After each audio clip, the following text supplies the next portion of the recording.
name is Smilin Observer, and this is part 7 of the scary Reddit Ouija board story. We're going to try to get through this, okay? Alright, part 7. Screwing with my stuffed dog crossed the line. That's just pathetic. In a way, I kind of felt sorry for Abaddon or whatever it was that was trying to make my life a living hell. If it had to resort to screwing with the stuffed animal in order to strike fear into the hearts of many, or just me, then they seriously need some pointers. Sure, it still scared me, but a part of my fear was broken, so to say. I would initially get frightened, but then think of Floppy, and would immediately get more angry than scared. I still didn't have any ideas on how to get my revenge, but I knew if I bided my time long enough, I'd figure it out. I just had to be patient and try as hard as I could not to let the thing get to me anymore. The next supernatural part came directly after a very funny story. One of my favorite memories with Liz. Yes, I know, this is no sleep, but this is too funny not to write. So a few days later, Liz comes up to me and says that she hasn't been able to get any sleep because of a woodpecker outside her window. I had heard the pecking and knew it wasn't a woodpecker, but who am I to shatter someone's delusional rationale for demonic activity? Liz and my intense anger was the only thing giving me a fighting chance, and I wanted to protect her from as much as possible. So we sat in our living room trying to come up with some crazy MacGyver-esque way to get rid of the bird. Pretty soon it was time to go to church. It was Liz's idea to go to church at least once a week, and though I still wasn't very religious, I went for the hell of it. There we were, sitting in the middle of church, listening to the Catholic priest tell us how much money they needed for some project or something, when Liz turned to me out of the blue. I've decided I don't want to fly merrily into the sunset. I want it dead, Liz whispered with the most serious face she could muster. I almost burst out laughing right there in the middle of the homily. Fair enough, friend, I whispered back and tried to stop the giggles. It felt so good to giggle after everything, and I knew it just pissed it off when I giggled. It also pissed off the Catholics unlucky enough to be sitting around us. So after church, we tried to figure out how we could kill the woodpecker. Liz didn't agree with my plan of a spear gun for some reason, and instead suggested a BB gun. Off to Walmart we went, dressed in our Sunday best. So there Liz and I are, in the middle of the sporting goods section of a country Walmart, looking at BB guns and ammunition. One of the employees comes over and asks us if we need any help. Yes, I have a bird. I want it dead. What BB gun would you recommend for the job? Liz said very matter-of-factly. I had to walk away to hide my laughter.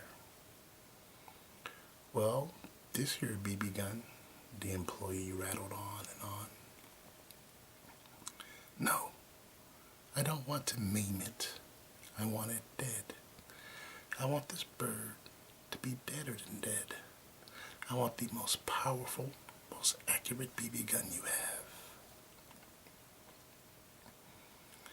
We finally decided on this super powerful BB gun with all of the bells and whistles. Also, because the woodpecker was near her window, Liz said she wanted to do a little target practice before the big kill so she didn't accidentally shoot out the window. Soon our cart was filled with camo, hats, and shirts, face paint, targets, 20 CO2 things, and 10,000 rounds of BBs. We weren't kidding. We wanted this thing dead. Anyways, we went up to the checkout line. Liz agreed to buy the BB gun, and I agreed to buy the rest. The Walmart cashier didn't really look up at us when she got to the cash register, and mindlessly asked Liz how she was today. Just as the employee grabbed the gun off the conveyor belt, Liz replied, "Oh, a little sad today, but not for long." The Walmart employee finally realized what she was holding on to in her hand and looked up at Liz with a horrified expression. Liz didn't even crack a giggle. She just stared at the employee with a sad smile. I had to walk away to another register to hide my laughter. After laughing until our sides hurt in the car, we decided to drive into the woods for some target practice. Being in the sticks, finding some remote woods was not a hard thing to do. We started driving and passed this creepy old abandoned house. We kept driving, but something about that house seemed to beckon to me. I tried to ignore it as we finally found a place off to the side of the road, about 4 miles from the main road. We painted each other's faces and put the camo gear on and started shooting.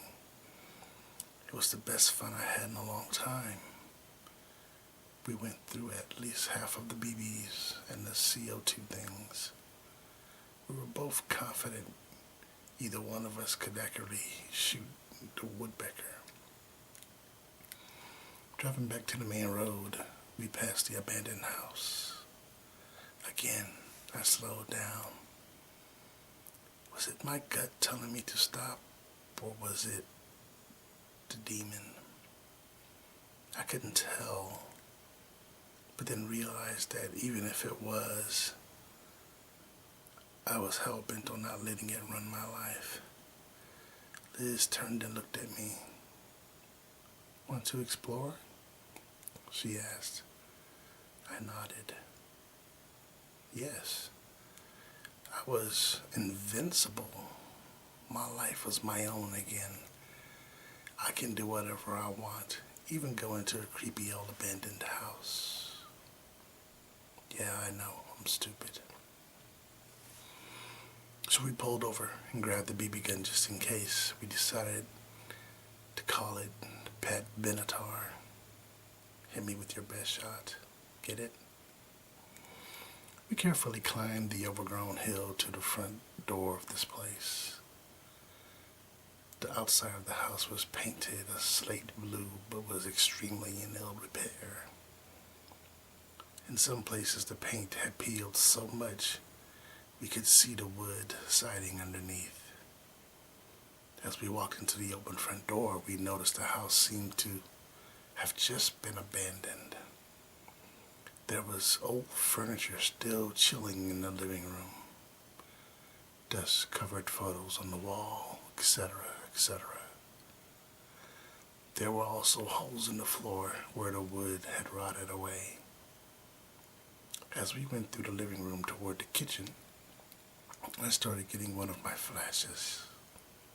But this one was different. Instead of seeing my friends and family in a mutilated, flanked by equally gruesome creatures, I could see flashes of people I didn't know being hacked to death with a hatchet near the same furniture I just saw in the living room. I tried tried to shake it off as we went into the kitchen. I know this is going to sound very cliched, but the table was definitely set for breakfast when we walked in, albeit a very dusty breakfast. It seemed like someone had set it up but never got to eat. God only knows how long it was sitting there for. Based on the dust and cobwebs, I'm going to venture to say at least 10 years, but probably more.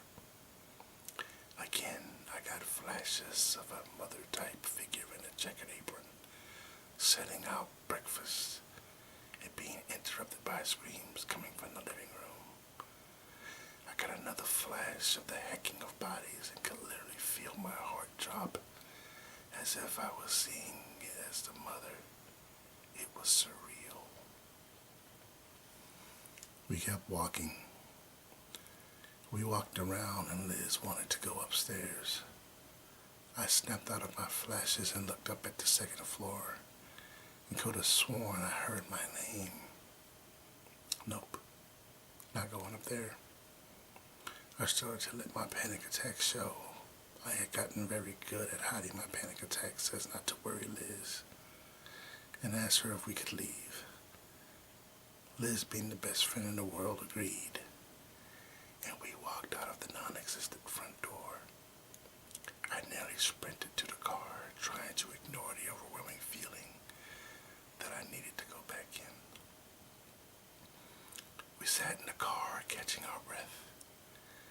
Liz didn't look at me, but said in this calm voice, "The mom had a checkered apron on, didn't she?" I was shocked.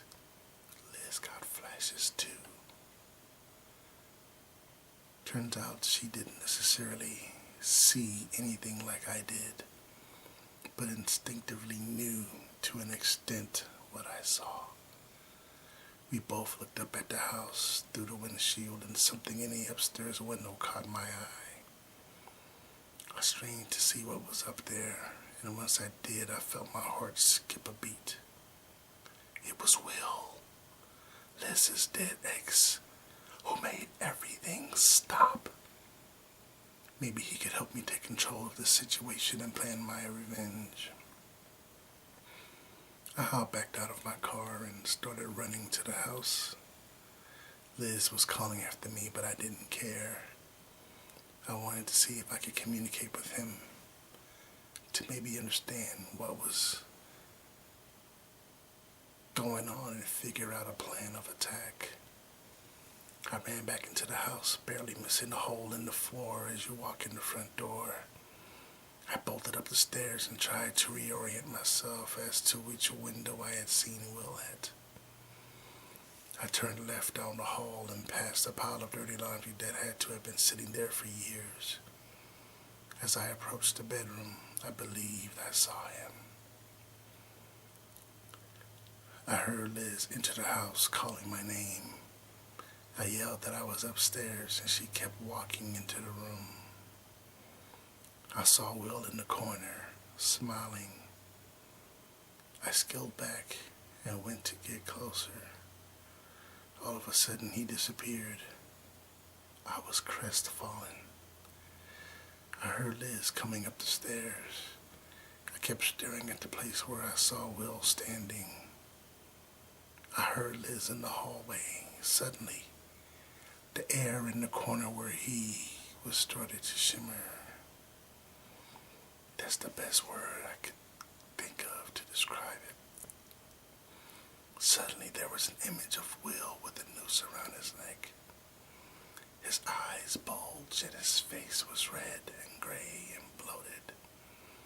His legs twitched, his toes scraped the floor, and I could hear a muffled gurgling sound. Probably one of the worst sounds I've ever heard. I heard Liz walk into the room. I tried to hide the sight from her, but thankfully she couldn't see it. I don't know what I would have done if she could see him. I would be so guilty. She asked if it was okay and what was wrong with me. I just shook my head and wanted to leave. I didn't know if this was just a ploy process, or if it had really re-killed Will. Either way, I was pretty upset. I just wanted this to end. We got back to the car and started driving back to campus. Liz wanted to stop for a coffee, but I wasn't exactly a fan of the coffee shop at that point, so I waited in the car.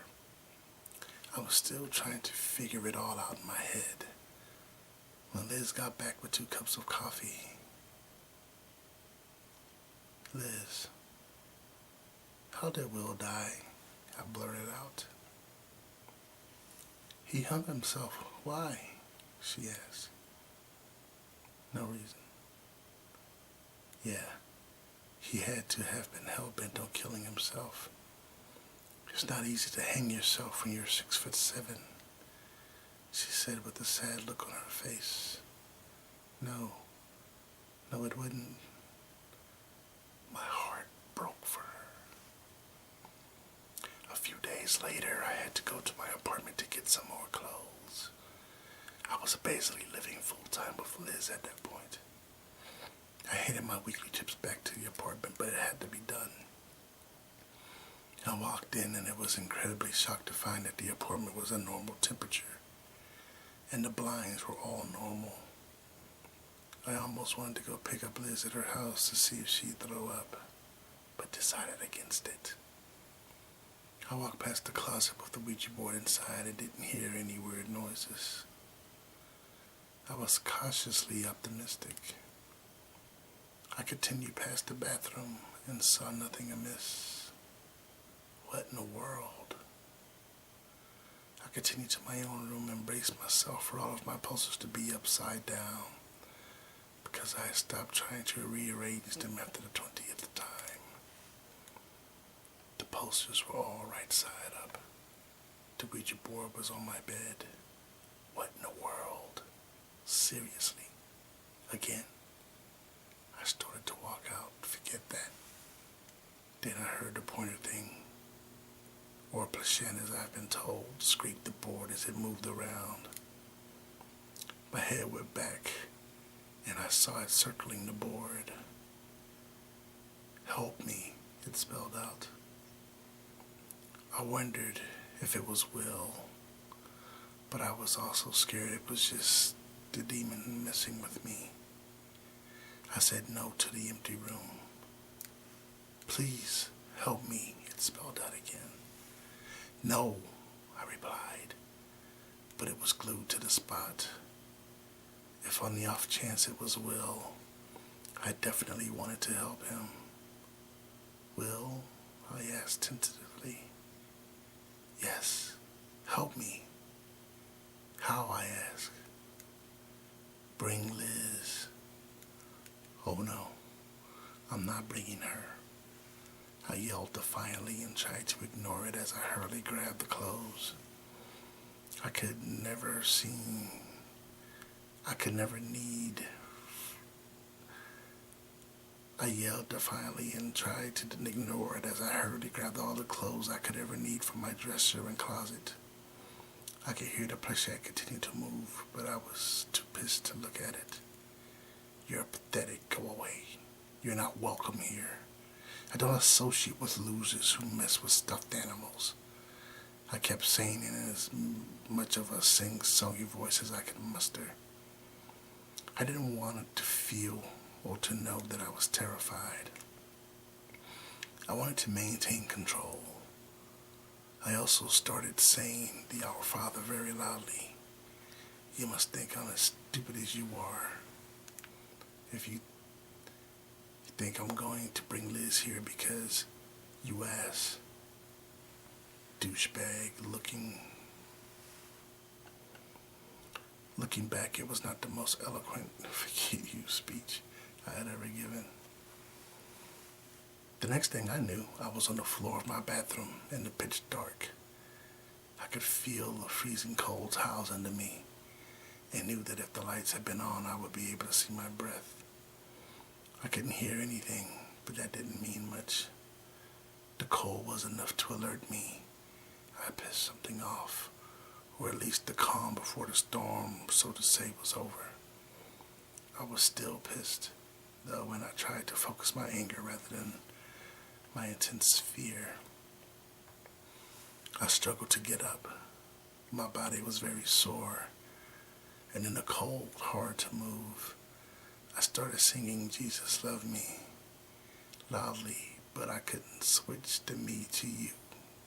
But I would switch the me to you every other line.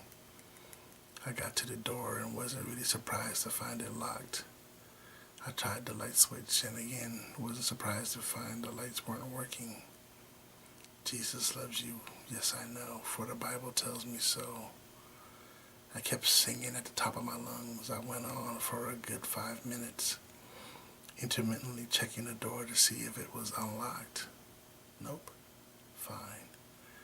I kept singing, and then for anyone who has heard me sing, this was like hell itself. I hope both my words and my voice were torturing it. I heard some movement from the other side of the door, like furniture scraping. I kept singing. Finally, I got tired of singing and started to pray aloud again. Every time I finished an Our Father or a Hail Mary, I'd scream something to the extent of, I'm not scared anymore. I'm not scared of someone who has to mess with stuffed animals to get their rocks off. Still not scared. After about, say, 20 minutes of that, I got even angrier. I had stuff to do when I wanted out of the bathroom. I started praying again, and after each prayer I'd shout, this is my house and I want you out. You are not welcome here, get out of my house. I did this 5 or 6 times. The sounds of furniture moving intensified, but I didn't allow myself to get scared.